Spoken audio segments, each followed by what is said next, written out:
بسم اللہ الرحمن الرحیم۔ اللہم صلی علی سیدنا محمد فی الاولین وصلی علی سیدنا محمد فی الآخرین۔ السلام علیکم سامعین و ناظرین۔ درس حدیث یعنی دورہ حدیث سلسلہ نمبر 2۔ جیسا کہ درس حدیث سلسلہ نمبر 1 کے تمہید میں آپ کو بتا دیا تھا کہ وہ احادیث مبارکہ جو کتب صوفیہ نور بخشیہ میں موجود ہیں ان کو مکمل تدوین کر کے ایک ہی کتاب میں یکجا کیا گیا ہے۔ اس کا نام تھا گلستان حدیث، جیسا کہ آپ کو بتایا گیا ہے پہلے بھی۔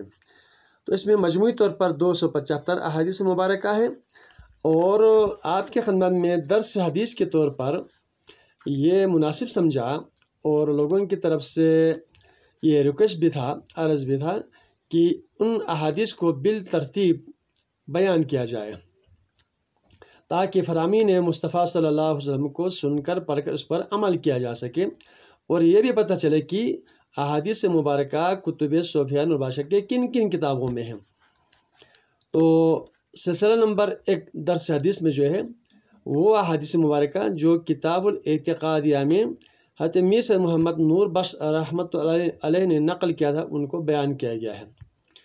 تو آج سلسلہ نمبر 2 درس حدیث میں جو ہے ان احادیث مبارکہ جو فقہ احمد میں ہیں مختلف ابواب میں، جیسا کہ آپ کو پتہ ہے کہ فقہ احمد میں 53 ابواب ہیں۔ تو مختلف ابواب میں شیخ سید محمد نور بخش نے جہاں جہاں ضرورت ہوا وہاں پر ان احادیث مبارکہ کو نقل کیا گیا ہے۔ تو آئے سماعت فرمائیں کہ فقہ احمد میں وہ کون سے احادیث ہیں جہاں نماز کا بیان ہو، یا طہارت کا بیان ہو، یا زکوٰۃ کا بیان ہو، یا روزے کا بیان ہو۔ تو بالترتیب آپ کی خدمت میں وہ احادیث جو فقہ احمد میں ہے آج کے درس حدیث سلسلہ نمبر 2 میں بیان کر رہا ہوں۔ سامعین کی دلچسپی اور حدیث کے مفہوم مطالب کو سمجھنے کے لیے میں مختصر سے تشریح بھی کرنا ضروری سمجھتا ہوں۔ تو فقہ احمد میں جو پہلا جو حدیث ہے وہ یہ ہے، قال رسول اللہ صلی اللہ علیہ وآلہ وسلم ویل للسارق من الصلاۃ۔ رسول اللہ صلی اللہ علیہ وسلم نے ارشاد فرمایا کہ نماز سے چرانے والوں کے لیے افسوس ہے۔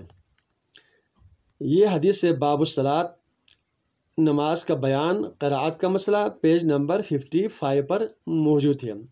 اس حدیث کے مختصر شرح یہ ہے کہ نماز کو ہمیں اطمینان قلب کے ساتھ، حضور قلبی کے ساتھ مکمل کرنا چاہیے۔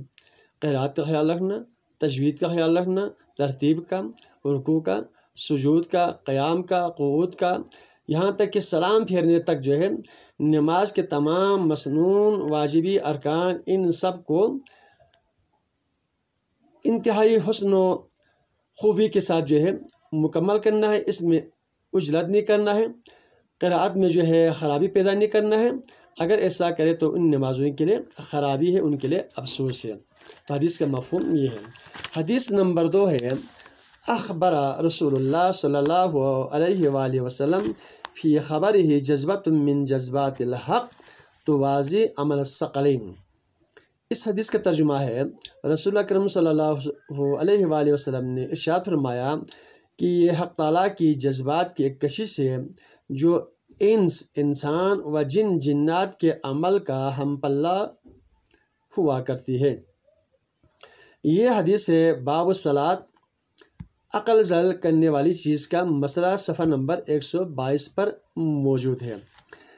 یہ اس حدیث کا مفہوم یہ ہے، اور شیخ سید محمد نور بخش نے یہ فقہ احمد باب الصلاۃ کے آخر میں بیان نقل کیا ہے کہ نماز ترک کر کے بھی اللہ کی اطاعت کرنے والے اور نماز ترک کر کے گناہ گار بننے والے، ان کے درمیان جو ہے جو بیان کیا تھا آپ نے، اس موقع پر اس حدیث کو جو ہے شیخ سید علیہ الرحمٰن نے نقل کیا گیا ہے۔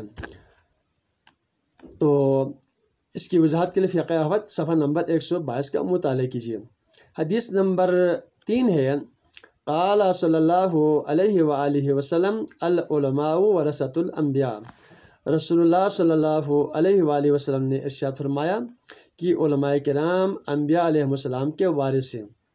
یہ حدیث باب الزکوٰۃ مسئلہ یا خمس صفحہ نمبر 136 پر بھی موجود ہے، اور یہی حدیث کتاب الاعتقادیہ صفحہ نمبر 51 پر بھی موجود ہے۔ اس کے علاوہ یہ حدیث جو ہے بہت سارے احادیث کی کتاب میں بھی موجود ہے۔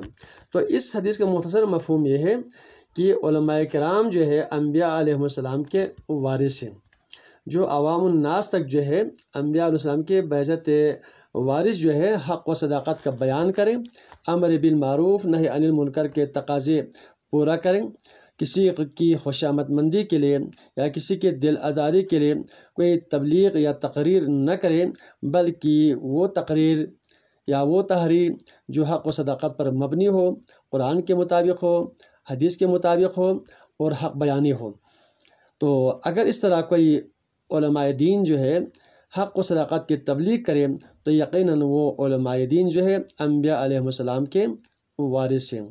اللہ تعالی ہم سب کو احادیث مبارکہ فرامین محمد مصطفیٰ صلی اللہ علیہ وسلم پر عمل کرنے کی توفیق عطا فرمائے۔ وآخر دعوانا الحمد للہ رب العالمین۔